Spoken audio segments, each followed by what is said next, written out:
What did you find out after a first date that was a deal breaker? 1.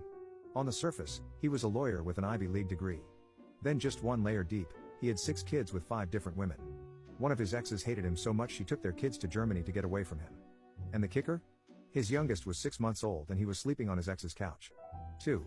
She was married. We met at a bar and left together. Went and had dinner, saw a movie and she spent the night.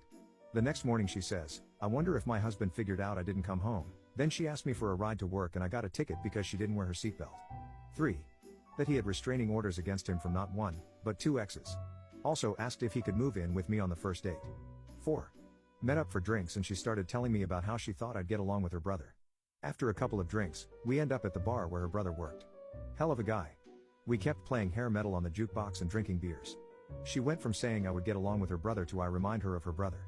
The more she drank, the more she said it. We ended up making out and she started repeating the stuff about her brother. I made sure she got home safe, but it creeped me out so much that I never spoke to her again. 5. He told me that he couldn't wait to have kids with me, and that he had picked out our kids' names. When I told him that this was our first date and I wasn't sure about kids and that this was a super creepy thing to say to me, he insisted it was my duty as a woman and that it would make me very happy.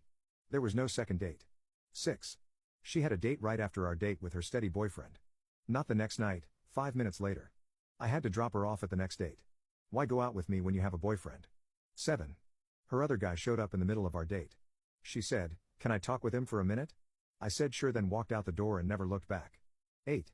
That my date would not cut his toenails, that he would grow them on purpose because he would prefer using his toenails to scratch his legs. 9. He was a really bad magician. Brought cards and everything, couldn't land a trick.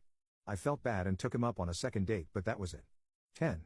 He spilled his drink on his menu and slurped it off with his mouth.